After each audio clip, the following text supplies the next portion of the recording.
안녕하세요. 저는 동네에서 치킨집을 운영하고 있어요. 고등학교 때 아르바이트를 치킨집에서 시작했었는데, 그때는 잠깐 일하는 곳이라고 생각했는데, 어느새 제 직업이 되어 버렸네요. 어디 가서 제가 치킨집을 운영한다고 하면, 몇몇 사람들은 제가 굉장히 부자라고 생각하는데요. 아무래도 사장님이라는 이미지 때문에 그런 것 같더라고요. 하지만 그 사람들의 예상과 다르게, 저는 무척이나 빠듯한 삶을 살고 있어요. 아들 하나를 키우고 있는데, 집세 내고 가게세 내고 아들 앞으로 만들어준 적금 통장에 돈을 넣고 나면 생활비가 똑 떨어질 만큼 빠듯한 생활을 하고 있죠. 그러면 다른 일을 하면 더 낫지 않냐고 하시는 분들도 있는데, 이제 나이도 있고 자식도 있다 보니까 이제 와서 가게를 접고 다른 일을 도전할 용기가 나지 않더라고요. 할 줄 아는 거라고는 주문받고 배달하고 치킨 튀기는 것밖에 없는데 무슨 일을 해야 할지도 모르겠고요. 또 제가 어릴 때 사고로 몸을 다치면서 심한 건 아니지만 오래 걷거나 서 있으면 다리를 조금 절뚝거리거든요. 그러다 보니 더더욱 할 만한 새로운 일을 찾기도 쉽지 않고 다른 곳에서는 저를 안 받아주지 않을까 하는 불안감이 있기도 해요. 그래서 적자가 아닌 이상 그냥 가게를 계속 운영하게 된 거죠. 또 아이 키우기에는 그나마 자영업이 그래도 낫더라고요. 가게를 차리기 전에는 다른 가게에서 일하기도 했는데 아이가 갑자기 아파도 출근을 해야 하고 아이가 밥도 못 먹고 저만 기다리고 있는데도 추가로 더 일하라고 할 때 안 된다고 할 수도 없었거든요. 지금은 그래도 아르바이트생이 오거나 아니면 급한 일이 있을 때 아르바이트생한테 연락해 잠깐 와달라고 하거나 바꿔달라 할 수도 있고 아니면 진짜 급할 때는 가게 문을 닫을 수도 있어요. 금전적 손해는 있지만 제가 가게 문을 닫는다고 일자리를 잃거나 하지는 않으니까요. 어릴 때 일찍 부모님이 돌아가시고 나서 저는 할머니와 함께 살았어요. 한 4~5살쯤부터 할머니와 살았던 것 같은데 집안 형편이 좋은 편이 아니었다 보니 하고 싶은 거, 갖고 싶은 거 참아가며 살았었죠. 그래도 할머니께서 자식 잃고 가족이라고는 손주 하나나마 저를 키우려고 애를 많이 쓰셨어요. 초등학교 때는 뭣도 모르고 천방지축으로 뛰어다니기 바빴는데 그래도 다행히 중학생쯤부터는 철이 들기 시작했어요. 할머니께서 그 연세에도 시장 일을 하시면서 저를 힘들게 키우신다는 것을 마침내 알게 되었거든요. 우리 할머니는 맨날 저한테 사고 치지 말라고 소리치고 애들한테 가서 공부하라고 쫓아다니셔서 늘 건강하신 줄만 알았는데 그냥 제 앞에서만 그렇게 건강한 것처럼 한 거였어요. 어느 날 용돈 좀 달라고 조르려고 시장을 찾아갔는데 무릎이 아파 일어나시려다가 풀썩 주저앉으시더라고요. 주변 상인분들은 이미 알고 있었다는 듯이 아이고 무릎이 또 말썽이야? 그러게 이제 나이도 있어서 쉬어야 된다니까 그렇게 무리를 해 라고 하시더라고요. 그 이야기를 듣는 순간 용돈 받겠다고 뛰어온 제가 너무 부끄러워졌어요. 부모님 일찍 돌아가시고 나에게 남은 가족이라고는 할머니 하나뿐인데 더 소중히 대해드렸어야 하는데 제가 바보였죠. 그래서 그날부터 정신을 바짝 차리게 되었어요. 할머니가 잔소리하시기 전에 숙제도 하고 학교도 늦지 않게 바로바로 일어나서 가고 수업 때도 졸려 죽겠는데 눈을 부릅뜨고 정신 차리려고 했어요. 용돈 받아 쓰는 것도 부담되실 거라 제 용돈 정도는 스스로 벌지 싶은 생각이 들었어요. 그래서 할머니 따라서 시장의 일손도 돕고 시장 안에 있는 칼국수집에서 아르바이트를 시작했어요. 서빙하고 주문받고 근처 상인분들이 주문하시면 걸어서 배달도 다녔죠. 직접 일을 해보니까 그동안 저 먹여 살리겠다고 생활비 벌러 성하지도 않은 무릎으로 시장을 왔다 갔다 하신 게 얼마나 힘든 일이었는지 알게 되었죠. 그 전에 편하게 용돈만 받았을 때는 잘 몰랐는데 돈을 벌기 위해서 일을 한다는 게 생각보다 정말 힘든 일이더라고요. 갑작스럽게 달라진 제 모습에 할머니는 아버지한테 간밤에 꿀밤이라도 맞았나? 아주 어른노릇을 하네. 쉬엄쉬엄 해라. 돈은 나중에도 벌 수 있으니까 공부도 하고 나가 놀고 그게 네 일이다. 농담 반 진담 반 제 걱정을 해주곤 하셨어요. 고등학교에 진학해서는 또 다른 꿈도 생겼어요. 공부를 하다 보니까 이거 생각보다 괜찮네 싶은 생각이 들더라고요. 그래서 대학을 가는 게 어떨까 하는 생각이 들었어요. 이전과는 다르게 대부분 대학에 많이 가는 추세고 아르바이트 하면서 등록금 마련에 다니는 사람들도 많다고 하더라고요. 또 성적만 잘 나오면 전액 장학금으로 진학을 할 수 있다고 하니 나도 조금만 더 열심히 하면 가능하지 않을까 하는 생각이 들었어요. 동네에 큰 치킨집이 들어서면서 저녁에는 거기서 아르바이트를 하고 대학에 가려고 열심히 공부하기 시작했어요. 치킨집에서 일해보셨거나 혹은 치킨집에 앉아서 드셔보신 분들은 아실 텐데요. 생각보다 기름 냄새가 엄청나서 퇴근하고 샤워하고 다음날 아침 또 샤워를 해도 기름 냄새가 잘 빠지지 않아요. 학교에 가도 묘하게 제 주변에만 기름 냄새가 나는 느낌이에요. 그런 부분이 부끄러울 만도 한데 저한테는 아니었어요.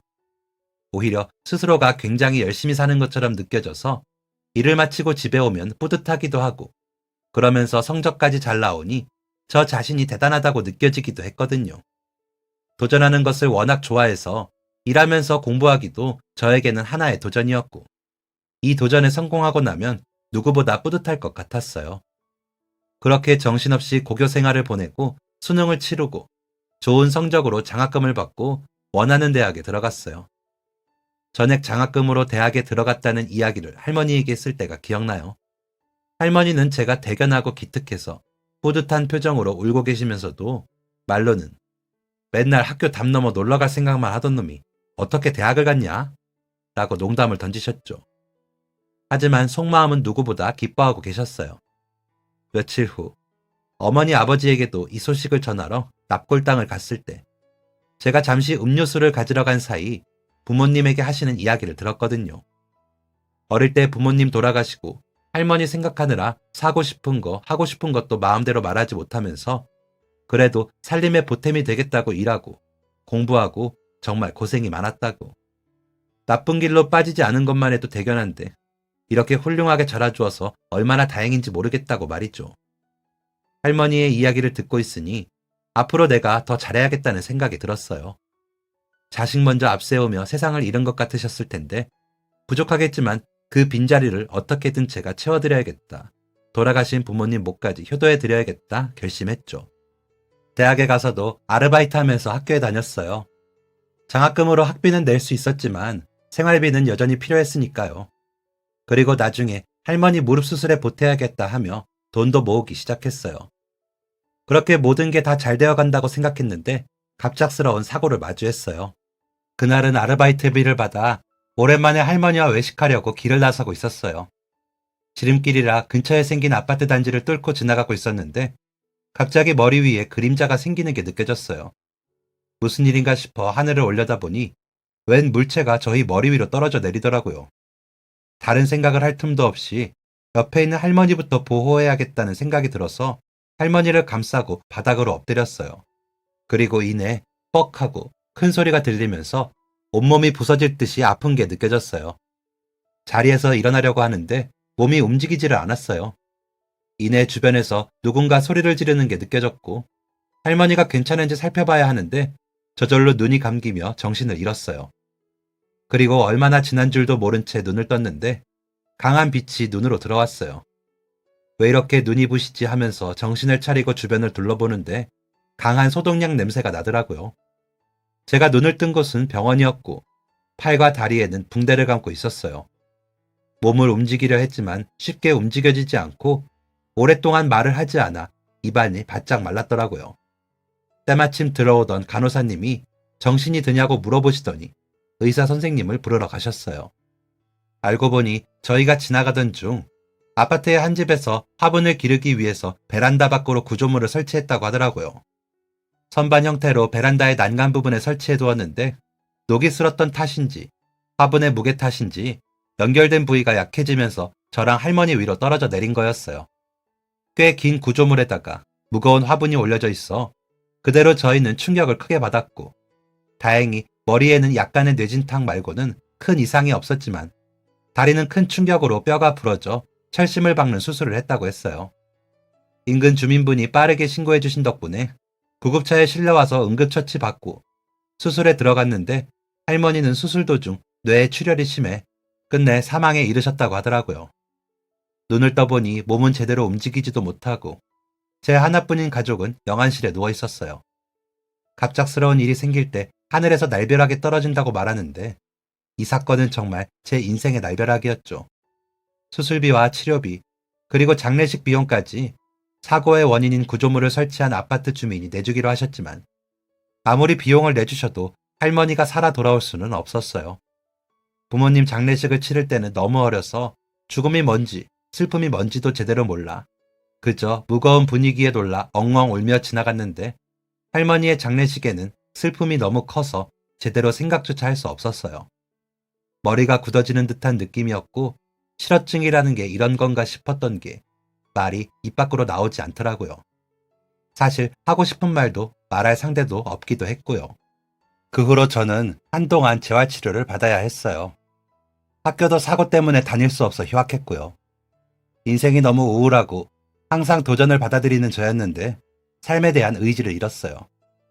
이대로 살고 싶지 않다는 생각이 들어 재활도 받지 말까 하는 고민에 빠졌죠. 그래서 원래 다녀야 하는 일정에 불쑥 나타나지 않기도 하고 재활하러 가서도 열심히 하지 않기도 했어요. 그날도 재활을 받으러 병원에 왔다가 이거 받아서 내가 뭐하나 싶어 다시 입구에 있는 의자에 멍하니 앉아 있었어요.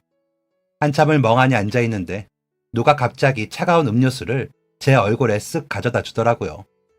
뭐야 싶어서 화난 얼굴로 돌아보니 제가 재활치료하는 것을 도와주던 치료사님이었죠. 그분은 제 화난 얼굴을 보고도 쌩끗 웃으면서 제 옆에 앉으셨어요.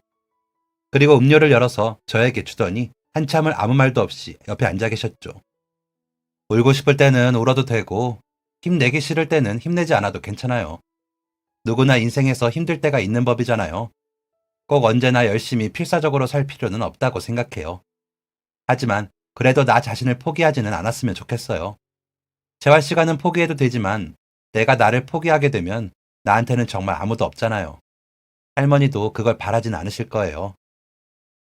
저는 그제야 장례식에도 내내 참고 있었던 뜨거운 눈물을 쏟아냈어요.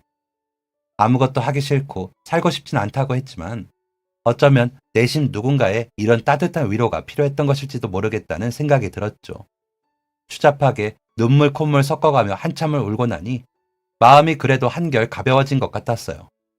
그리고 집으로 돌아와 영정사진으로 썼던 할머니 사진을 보는데 그분이 했던 말이 떠오르더라고요. 할머니도 그러기를 바라진 않으실 거다. 아마도 맞을 거예요.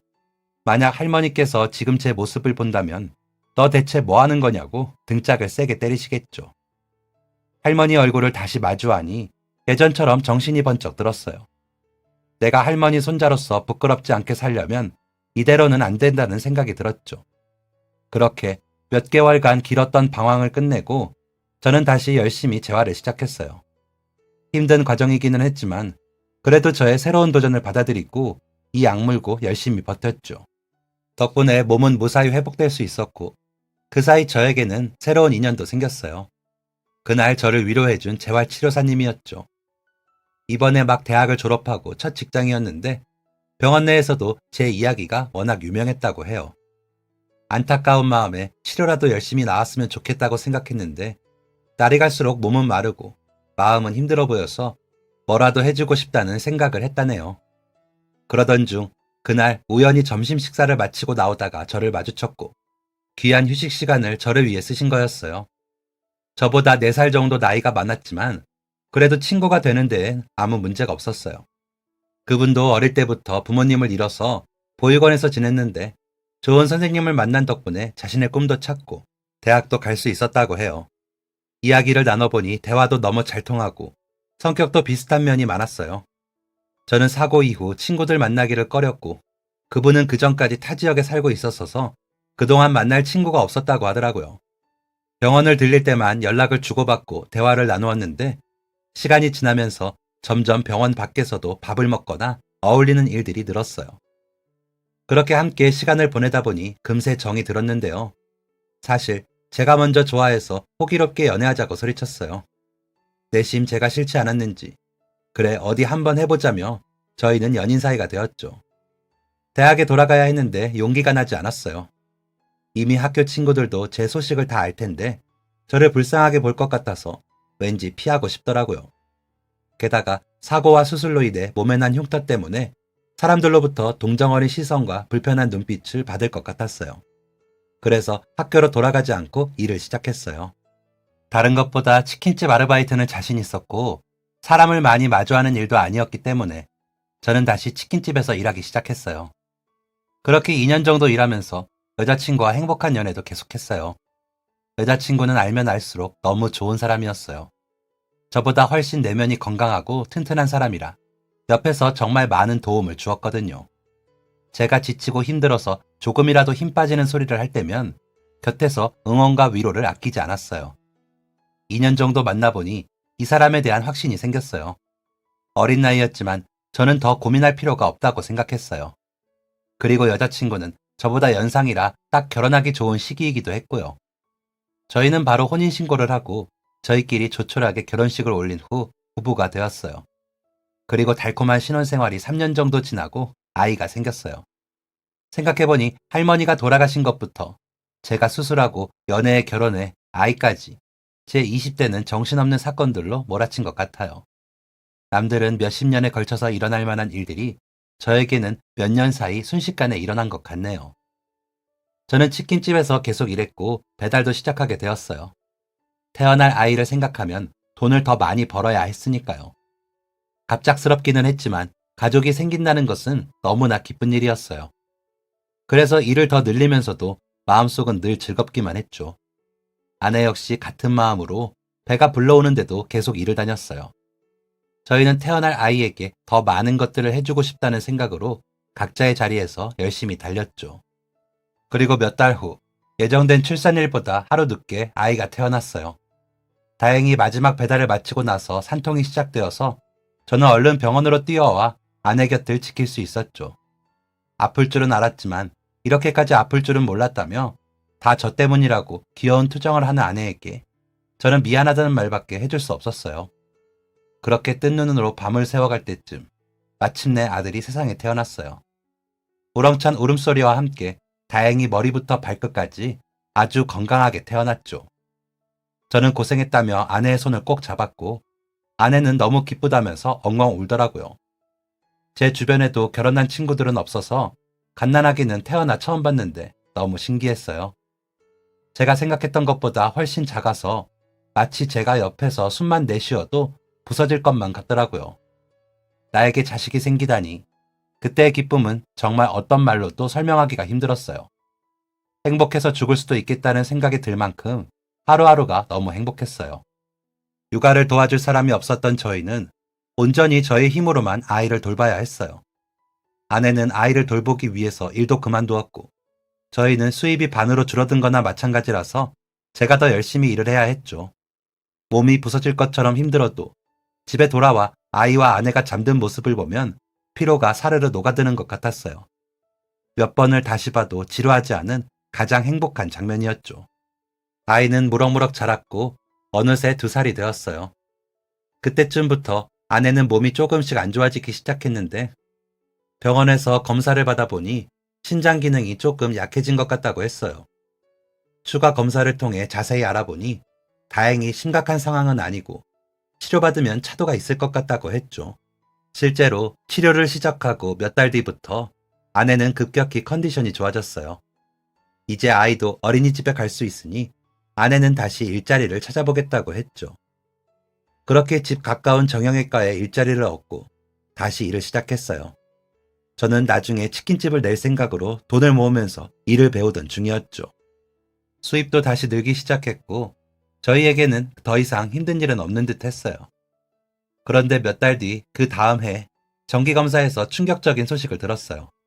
한동안 나아지는 듯 했던 아내의 상태가 이전보다 더 나빠지기 시작했다고 하더군요. 예상치 못하게 상황이 나빠져서 급하게 수술 날짜를 잡았어요. 그때만 해도 수술하면 괜찮아지겠지. 저희 둘 다 그렇게 생각했어요. 그렇게 수술실로 들어간 아내는 몇 시간 뒤 다시 나왔는데 이미 수술로도 치료가 어려운 상태라 제대로 진행하지 못한 채 나왔다고 하더라고요. 상태를 지연시키기 위해서 여러 방법을 시도해 볼 수는 있겠지만 무조건 괜찮아진다는 확신을 할 수는 없다며 가족들과 시간을 보내면서 마음의 준비를 해두는 것이 좋겠다고 하셨어요. 저는 해줄 수 있는 게 없어서 온종일 울기만 했어요. 언제나 씩씩한 아내는 그 상황에서도 저를 위로해 주더라고요. 괜찮다고. 아직 우리에게 남은 시간이 있으니 그 시간 동안 다른 가족들보다 몇 배로 더 많은 추억을 쌓자고 말이죠. 그 후로 남은 7개월 동안 우리 가족은 뜯지 않은 나무젓가락처럼 꼭 붙어 다녔어요. 저는 일도 줄여가면서 아내와 아들과 시간을 보낼 수 있도록 했죠. 그동안 미뤄두었던 여행도 많이 다니고 아들이 그렇게 가고 싶어 하던 놀이공원도 다녀오고 아내가 보고 싶어 하던 바다 앞에서 일주일 동안 단기로 숙소를 구해서 지내기도 했어요. 우리에게 주어진 시간이 이렇게 짧을 줄 알았다면 진작 이렇게 다니는 건데 사람은 꼭 이런 상황을 겪어야 생각을 달리한다면서 아내는 농담을 섞어 이야기했죠. 저도 그런 생각이 들었어요. 매일 일 때문에 돈 때문에 정작 우리 가족이 함께할 시간을 너무 많이 놓친 것은 아닌지 생각이 들더라고요. 아들이 태어나고 지금까지 함께 찍은 가족 사진보다 지난 몇 달간 찍은 사진이 더 많은 듯 했어요. 그리고 행복했던 7개월을 보내고 8개월째가 되던 달, 아내는 세상을 떠났어요. 아들의 4살 생일을 함께 축하하고 싶었는데 아쉽게도 그때까지 버틸 힘은 없었나 봐요. 아내가 세상을 떠난 후 저는 아들이 빈자리를 느끼지 않도록 해주고 싶어서 더 열심히 살았어요. 일도 열심히 하고 아이 돌보는데도 적극적이었죠. 악착같이 모은 돈과 대출을 받아 가게부터 마련했어요. 그리고 아빠 혼자 키우는 아이라는 소리를 듣고 싶지 않아 빨래하는 법부터 애들이 좋아하는 도시락 만드는 법까지 고군분투해가면서 아이를 키웠죠. 학예회, 장기자랑, 체육대회, 부모 상담 등등 아무리 바빠도 아이 일이라면 빠지지 않고 참석했어요. 부모님 없이 할머니와 자라면서 때로는 빈자리가 느껴졌던 저였기 때문에 우리 아이한테는 조금이라도 그런 빈자리를 느끼지 않게 해주고 싶었어요. 분명 쉽지 않은 상황이었지만 늘 그렇듯 저는 도전을 받아들이는 사람이었으니까요. 그렇게 아이를 키우다 보니까 이것저것 할 줄 아는 게 많아지더라고요. 저는 치킨 튀기고 전화 주문받고 포장 배달하는 게 제가 가진 능력의 전부라고만 생각했는데 알고 보니 생각보다 할 줄 아는 게 훨씬 많았어요. 요리도 잘하고 청소, 설거지도 잘하고 머리도 손질할 줄 알더라고요. 아들이 한창 낯가리던 시기가 있어서 제가 직접 머리를 잘라주기 위해서 미용도 배웠거든요. 아이는 점점 자라면서 제 손길 갈 일이 줄어들었는데 애써 배운 기술들을 그냥 썩히자니 조금 아까웠어요. 그래서 도시락 싸던 기술로 가게에서는 점심에 다양한 도시락들도 판매했는데 이게 생각보다 수요가 좋았어요. 특히 어린이집이나 유치원에서 특별한 날 단체 주문을 많이 해주셔서 매출에 꽤 도움이 되었죠. 미용 기술 배운 것도 아까워서 근처 노인회관에서 가끔 어르신들 머리 손질을 도와드렸어요. 한 달에 한 번 정도 치킨 포장해서 머리 손질하러 들르면 엄청나게 좋아하시더라고요. 내가 가진 것으로 사람들을 이렇게 웃게 만들 수 있다는 생각도 들고 돌아가신 저희 할머니도 생각나서 왠지 더 잘해드리게 되었어요. 원래 살던 집의 전세 계약을 더 연장할 수가 없어서 이사를 해야 했어요. 근처에 아주 오래된 아파트가 저렴하게 나와서 아들과 함께 이사를 했어요. 집은 많이 낡았지만 아이가 등교하는 유치원이 이전보다 가까워진 데다가 1층이라서 뛰어다녀도 크게 뭐라 할 사람이 없어 아들은 더 좋아하더라고요. 저는 아내와 함께 처음으로 얻었던 집이라 이사하는 게 무척이나 아쉬웠지만 새로운 보금자리에서는 또 새로운 추억이 쌓일 거라고 생각하며 이사를 했어요.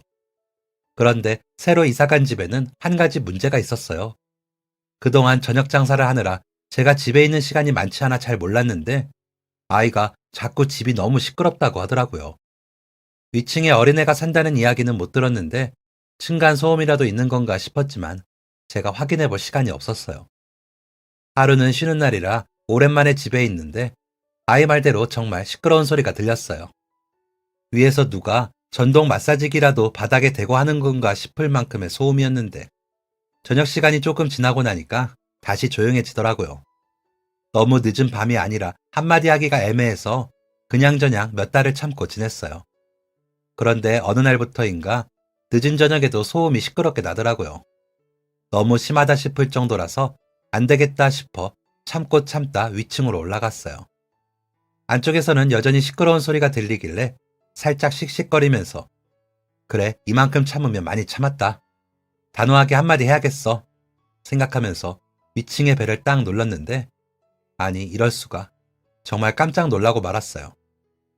커다란 소리가 안쪽에서 들리더니 문을 딱 열었는데 할머니 한 분이 휠체어를 타고 계시더라고요. 아이고, 이런 세상에. 할머니께서는 무슨 일 때문에 왔는지 예측이라도 한 듯 굉장히 미안해하는 표정으로 문을 열어주시더라고요. 사실 그동안 우리 집에서 들렸던 소음은 할머니께서 휠체어를 타고 집안을 이동하면서 났던 소리였어요. 그것도 모르고 저는 전후 사정을 제대로 알아보지도 않고 씩씩거리면서 올라왔던 게 너무 죄송해지더라고요. 게다가 너무 죄송하다는 표정을 짓고 있는 할머니의 표정을 보니 제가 했던 성급했던 판단이 너무 부끄러워졌어요. 아랫집이죠? 휠체어 소리 때문에 시끄러웠죠? 죄송해요. 조심한다고 했는데 집안 정리할 게 좀 있어서. 정말 미안하고 난처해 하시면서 말끝을 흐리시는데 몸둘 바를 모르겠더라고요. 그래서 정말 죄송하다고, 제가 몰랐다고 몇 번이나 연거푸 사과를 드렸는데 그래도 마음이 너무 무거웠어요. 그런데 열린 현관문으로 입구에 쓰레기가 가득 쌓여 있는 게 눈에 들어왔어요. 저는 조심스럽게 혹시 쓰레기 버리실 거 모아두신 거냐고 여쭤보았죠. 할머니께서는 쓰레기를 버리러 가야 하는데 아파트 엘리베이터가 워낙 오래되어서 크기가 작다 보니 사람들이 최대한 다니지 않는 시간을 이용하려고 모아두었다고 하셨어요. 보니까 요 며칠 늦은 시간까지 시끄러웠던 이유도 쓰레기를 내놓으시려고 정리하시다가 그러신 것 같더라고요. 저는 죄송한 마음에 이거라도 해드려야겠다는 생각이 들어 제가 대신 쓰레기를 버려드리겠다고 했어요. 할머니는 괜찮다고 긋고 말리시는데 저는 씩씩거리며 뛰어 올라온 게 죄송해서 이거라도 해야겠다고 주섬주섬 쓰레기를 챙겼죠. 그런데 보니까 봉투 안에는 일회용 음식 용기가 많더라고요. 할머니께 식사를 인스턴트로 챙겨 드시냐고 여쭤보니 아무래도 싱크대와 가스레인지가 휠체어 높이와 맞지 않아 혼자 계실 때는 설거지가 덜 나오는 인스턴트를 많이 드신다고 하시더라고요. 그날 저는 쓰레기를 내놓고 다시 집으로 돌아와 아들에게 상황을 설명했어요. 위층 할머니께서 몸이 불편하셔서 휠체어를 타셔야 하는데 집안을 돌아다니실 때 바퀴 소리 때문에 소음이 있었던 거였다고요. 아들은 자기도 몰랐다면서 알았다면 시끄럽다고 하지 않았을 거라고 할머니에게 죄송하다고 이야기했어요. 그 이야기를 듣고 와, 그래도 내가 자식을 참 잘 키웠구나 생각이 들더라고요. 그리고 다음 날 저는 가게에서 파는 도시락 여분을 만들었어요. 할머니가 점심과 저녁을 챙겨 드실 수 있도록 한 거죠. 그리고 만든 도시락은 잠깐 시간을 내서 직접 할머니에게 전해드리러 갔어요. 할머니께서는 뭐 이런 걸 가지고 오냐면서 이미 소음 때문에 많이 불편했을 텐데 이런 것까지 챙기지 않아도 된다고 하셨어요. 저는 어차피 만드는 도시락 한두 개 더 여유 있게 만드는 거라 상관없다고 했죠. 그 후로도 몇 번 도시락을 배달해 드렸고 남은 통은 제가 다시 가지고 와서 깨끗하게 설거지했어요. 그리고 며칠 할머니 집을 가보니 청소도 그렇고 손 갈 부분이 꽤 많더라고요. 그래서 하루 날을 잡아 할머니께 양해를 구하고 집안 청소를 도와드렸어요. 화장실까지 깨끗하게 구석구석 청소해드리고 직접 요리도 해드려서 저희 아들을 불러 같이 저녁 식사를 했어요. 이렇게 어린애가 집에 오는 게 얼마만인지 모르겠다면서 할머니는 저희 아들과 밥 먹으면서 무척 기분 좋아하셨어요. 저희 애도 조부모님이나 친척 어른이 없다 보니 할머니와 함께 있는 걸 엄청나게 재밌어 하더라고요. 두 사람 모두에게 좋은 시간이라 다행이다 싶었죠. 그 모습을 보니 한 가지 아이디어가 떠올랐어요. 안 그래도 제가 집에 자주 들린다고 해도 아이 혼자 있는 시간이 많아서 걱정이 많았거든요. 가게 일이 바빠지면서 저도 잠깐씩 빠져나올 타이밍이 어려워지기도 했고요. 그래서 혹시 낮 동안 할머니께서 저희 아들과 함께 해주실 수는 없는지 여쭤봤어요. 저희 아들은 자기가 청소도 잘하고 설거지도 잘한다면서 할머니 도와드리겠다고 신나하고 할머니께서는 혼자 있기 적적한데 누구라도 와주면 정말 고맙다고 승낙하셨죠. 그 다음 날부터 아이는 유치원이 끝나면 할머니 집으로 갔어요. 저는 저희의 먹을 것까지 도시락을 챙겨서 할머니 집으로 가져다 드렸죠. 아이는 할머니 집에서 청소도 도와드리고 다 먹은 건 설거지도 하고 또 분리수거 날마다 나서서 쓰레기도 버린다고 하더라고요. 아이에게는 스스로 할 수 있는 기회가 많아졌고 할머니는 도와줄 사람이 생겨서 서로에게 좋은 듯 했어요. 알고 보니 할머니에게는 손자가 하나 있더라고요. 이제 막 20대 후반에 들어선 손자는 어머니가 집을 나가고 아버지는 일찍 돌아가셔서 할머니가 키워주셨다고 했어요. 바르게 잘 자라 지금은 직업군인으로 일하고 있는데 현재 있는 곳이 먼 지방이라 집을 떠나 있다고 하더라고요. 휴가 때마다 올라와서 할머니를 돌봐드리기는 하지만 집에 올 수 있는 시간이 많지 않아 늘 전화로 안부를 전한다고 했어요. 저희가 함께 시간을 보낸 지도 몇 달이 되었고 그 사이에 그 손주분도 몇 번 봤어요. 할머니 말씀대로 얼굴도 잘생기고 키도 크고 아주 듬직하고 반듯한 청년이더라고요. 그동안 자기 대신 할머니를 도와주셔서 너무 감사하다면서 우리 집에 직접 빵이랑 케이크를 사서 인사도 왔어요. 언제 한번 식사라도 대접해드리고 싶다면서 감사 인사를 톡톡히 하더라고요. 우리 아들도 저렇게 자랐으면 좋겠다 생각이 들 만큼 정말 멋진 청년이었어요. 그렇게 저희는 아래층 위층, 돈독한 이웃관계를 이어갔어요. 원래라면 아이가 유치원에서 돌아올 때 맞춰 집에 몇 번씩 왔다 갔다 했었는데 이제 할머니께서 봐주시니 한결 마음 편히 가게에 집중할 수 있었죠.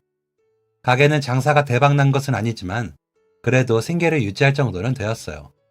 사실 제가 이래저래 기부하는 것만 아니어도 한층 더 여유롭게 생활할 수 있겠지만 어쨌든 저는 밥을 굶거나 생계가 어려운 수준도 아니었기에 지금 당장 도움이 필요한 사람들을 외면할 수가 없더라고요. 저 역시 힘든 시절을 겪어봤기에 더더욱 외면하기가 힘들었어요. 내 인생이 이렇게 평화롭게 돌아가도 되나 싶을 만큼 평온한 날들이 지속되었어요. 하지만 늘 그렇듯 제 인생이 이렇게 쉽게 풀릴 리가 없죠. 아르바이트생이 한 명 그만두면서 유독 더 바쁜 한 주를 보내고 있던 때였어요. 너무 정신이 없어 아이가 유치원에서 돌아올 때 늘 전화통화를 하는데 그날은 그것마저 깜빡해버렸어요. 한창 일하고 정신을 차려보니 애가 집에 오고도 남을 시간이라 아차차 싶어서 얼른 아이에게 전화를 걸었는데 받지 않더라고요. 보니까 부재 중에 할머니 전화도 여러 통 남겨 있었죠. 그 순간 심장이 쿵 내려앉은 듯 했어요. 저는 다급하게 할머니에게 다시 전화를 드렸는데 유치원 끝나고 벌써 도착했어야 할 아이가 오지 않았다고 하더라고요. 그래서 혹시 가게에 있는지 물어보려고 전화를 하신 거였어요. 저는 다시 한번 아이 핸드폰으로 전화를 걸었고 마침내 한 여성분이 전화를 받았어요. 그 여성분은 병원 주소를 알려주면서 아이가 근처에서 사고를 당해 이곳으로 실려왔다고 수술에 들어가야 하기 때문에 보호자가 얼른 와야 한다고 했어요. 저는 앞뒤 상황을 계산할 틈도 없이 바로 앞치마를 벗어던지고 병원으로 뛰어갔어요. 마치 심장이 멈춘 듯 했고 귀에서는 이명이 들리는 듯 했어요. 머릿속에서는 예전 할머니와 겪었던 사고와 죽기 전 아내의 마지막 모습들이 끝없이 재생되었어요. 우리 아들도 나보다 먼저 세상을 떠나는 건가 하는 불안감이 밀려오면서 아이가 얼마나 다쳤을까, 얼마나 많이 아프고 무서웠을까, 내가 왜 전화하는 걸 깜빡해서 이런 상황을 만들었지 끝없이 자책을 했어요. 병원에 도착해보니 아이는 수술실에 들어갔고 혹시 저에게 헌혈증이 있는지 물어보시더라고요. 그동안 기부만 할 줄 알았지 헌혈은 해본 적이 없었던 터라 없다고 말씀드리니 아이가 피를 너무 많이 흘려 수혈이 필요한 상황이라고 했어요. 그래서 혹시나 헌혈증이 있으면 수혈에 도움이 된다고 주변에도 있는 사람이 없는지 수소문해보라고 하셨어요. 저는 급하게 여기저기 연락을 돌렸는데 사실 어디로 연락을 해야 할지도 모르겠더라고요. 아르바이트생들한테 연락해 물어봤는데 다들 지금 당장은 본인들도 없어 알아보겠다고 이야기했어요. 때마침 다시 할머니 전화가 와서 받고 상황 설명해 드렸어요. 아이가 하교하는 길에 사고를 당해서 수술에 들어갔다고요. 피를 많이 흘려 수혈이 매우 필요한 상황이라 헌혈증이 필요해 알아보는 중이라고 나중에 다시 연락드리겠다고 전화를 끊으려는데 할머니께서 자기가 아는 곳이 있다며 잠시만 기다려보라고 하셨어요. 전화를 끊은 후 할머니께서는 기다려보라고 하셨지만 불안한 마음에 이곳저곳 아는 곳에 연락을 드렸어요. 그리고 얼마 후 할머니께서 다시 전화하셨죠. 그러더니 헌혈증을 구했다면서 얼마나 필요하냐고 우선 10장 정도를 받을 수 있다고 하시더라고요. 이게 무슨 상황인가 싶어서 어리둥절했어요. 그리고 얼마 뒤 할머니께서 땀을 뻘뻘 흘리면서 휠체어를 끌고 병원으로 오셨더라고요. 오기 힘드셨을 텐데 여기까지 어떻게 오셨냐고 이야기하면서도 뭔가 한 명이라도 의지할 만한 분이 오셔서 조금은 마음이 안심되기도 했어요. 그랬더니 할머니는 다급하게 헌혈증을 내밀면서 얼른 이것부터 가져가라고 하시더라고요. 저는 다급하게 간호사에게 제가 받은 헌혈증을 전해드렸고 아이가 수술이 진행되는 동안 할머니와 함께 병원 대기실에서 기다렸어요. 알고 보니 할머니 손주분이 정기적으로 헌혈해 왔다고 하더라고요. 처음에는 남을 도울 생각으로 시작했는데 헌혈 증서가 많이 모이면 군대 내에서 이런저런 좋은 점들도 많아서 꾸준히 해왔다고요. 그런데 10장 정도만 집에 있었고 나머지는 부대에 있어서 어쩔 수 없이 이 정도만 챙겨왔다고 하시네요. 저는 10장이 어디냐고 이렇게라도 챙겨주셔서 너무 감사하다고 인사를 드렸어요. 길고 긴 수술이 끝났고 의사 선생님 말로 다행히 출혈도 잡히고 수술도 무사히 잘 끝났다고 했어요. 별다른 후유증은 예상되지 않지만 한동안 수혈을 더 받아야 한다고 했고 만약의 상황을 위해서 조금 더 지켜봐야 할 것 같다고요. 그리고 다음날 점심쯤 우리 병실로 한 군인분이 찾아오셨어요. 저는 누군지 전혀 모르는 분이라 어리둥절하고 있는데 저희 아이 이름을 말하면서 아버님 맞으시냐고 물어보더라고요. 제가 맞다고 대답하자 그분은 잔뜩 모은 헌혈증을 저에게 내미셨어요. 이게 뭐냐고 깜짝 놀라 물어봤죠. 알고 보니 할머니 손자가 부대에서 전화를 받고는 다급하게 헌혈증을 모았다고 해요. 자신의 것뿐만 아니라 부대 내 사람들에게도 수소문을 해줬다고 하더라고요. 좋기 100장은 넘어 보였는데 급하게 주변을 수소문해서 헌혈증을 모아 다음날 휴가 나가는 분에게 꼭 전해달라고 부탁했다고 하더라고요. 다들 어린아이가 다쳤다는 이야기를 듣고 뜻을 모아 선뜻 헌혈증을 내주셨다고 하고 휴가 때는 1시간도 아쉬울 텐데 일부러 이 헌혈증을 전해주기 위해서 병원에 들려주신 거였어요. 그 이야기를 들으니 헌혈증을 받은 손이 떨리면서 정말 고맙고 또 한편으로는 제가 폐를 끼친 것 같아 미안한 마음에 눈물이 왈칵 쏟아지더라고요. 너무 감사하다고 떨리는 목소리로 몇 번이나 인사를 드렸어요. 그리고 그날 오후 전날 연락을 받았던 알바생들이 주변에 수소문했는데 헌혈증을 못 구했다고 죄송하다면서 과일 바구니를 사들고 왔더라고요. 너무 도움드리고 싶었는데 죄송하다면서 자기들이 더 안타까워하는데 정말 고마웠어요.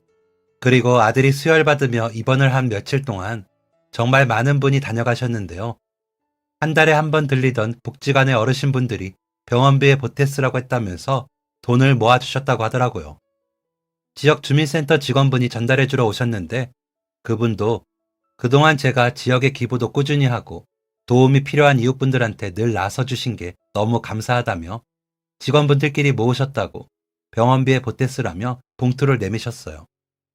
아들이 입원해 있는 동안 너무 많은 분한테 연락도 받고 도움을 받아서 이걸 어떻게 다 갚아야 하나 생각이 들면서도 그동안 나 참 잘 살아왔구나 뿌듯해지기도 했어요. 며칠 후 저희 아이를 사고 낸 범인도 무사히 잡고 수술비랑 치료비 등을 보상도 받았는데요. 한 달 정도 입원하고 회복 기간을 거치면서 아이도 무사하게 태어나게 되었어요. 아들을 퇴원시키고 너무 감사했지만 보태주신 돈은 다시 기부금으로 돌려드렸죠. 그리고 힘들게 휠체어를 끌고 달려와 주신 할머니를 위해서도 선물을 드렸는데요.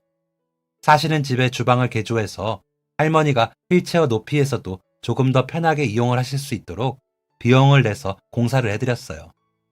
공사가 끝난 후 집을 보시더니 할머니께서 이렇게 편리할 수가 없다면서 정말 좋아하시더라고요. 그리고 무척이나 고마웠던 분들이 또 있었는데요. 바로 저희 아들을 도와주려고 밤새 헌혈증을 수소문해주고 귀한 시간을 내서 달려와준 할머니의 손주분과 군인분들이었어요. 저는 미리 손주분에게 연락을 드려서 특별한 시간을 마련했는데요. 감사한 마음도 표현할 겸 고생하시는 군 장병들을 위해서 치킨, 피자, 과자 등등 맛있는 걸 잔뜩 들고 방문했어요. 다행히 너무 기뻐하면서 반겨주시더라고요. 수술한 지도 몇 달이 지나니 아들은 예전에 까불거리던 모습으로 돌아왔는데요. 아직도 그때를 생각하면 심장이 턱하고 바닥까지 떨어지는 듯 하지만 그래도 많은 분들의 도움 덕분에 무사할 수 있어서 다행인 것 같아요. 그 후로도 저는 여전히 지역 내의 많은 분께 도움이 필요할 때 발벗고 나서고 있고 위층 할머니와 손주분과도 좋은 관계를 이어가고 있는데요. 달라진 점이 있다면 한 번씩 맛있는 걸 잔뜩 사서 할머니도 모시고 손주분이 계신 부대로 면회를 간다는 거예요. 이전에는 손자가 휴가 때 맞춰서 집에 오기만을 기다리셨는데 직접 가서 보실 수 있으니 더 기쁘신 것 같더라고요. 저희 아들도 부대 갈 때마다 군인 형들 멋있다면서 자기도 나중에 군인이 되고 싶다고 장래 희망이 바뀌기도 했고요. 간혹 제가 다른 사람들을 돕는 모습을 보면서 굳이 뭐 하러 그러냐고 자기 앞길부터 챙기라는 분들도 있었어요. 하지만 이렇게 어려운 상황을 겪어보니 그동안 내 이익만 생각하면서 살지 않은 덕분에 이렇게 여러 사람으로부터 도움을 받을 수 있었다고 생각해요. 그래서 지금까지도 그랬지만 앞으로도 다른 사람의 말에 휘둘리기보다는 제가 원하는 것, 제가 옳다고 생각하는 길을 걸으려고 하는데요. 다른 사람을 돕는 게 늘 어떤 대가를 바라고 하는 것은 아니지만 그래도 내가 오늘 이룬 선행이 나에게 어떻게 돌아올지 모르니 혹시나 다른 사람을 도울 기회가 있다면 망설이지 말고 손을 내밀어 보시기를 바라요. 지금까지 사연 들어주셔서 감사합니다. 사연이 재밌으셨다면 구독과 좋아요를 눌러주세요. 감사합니다. 안녕히 계세요.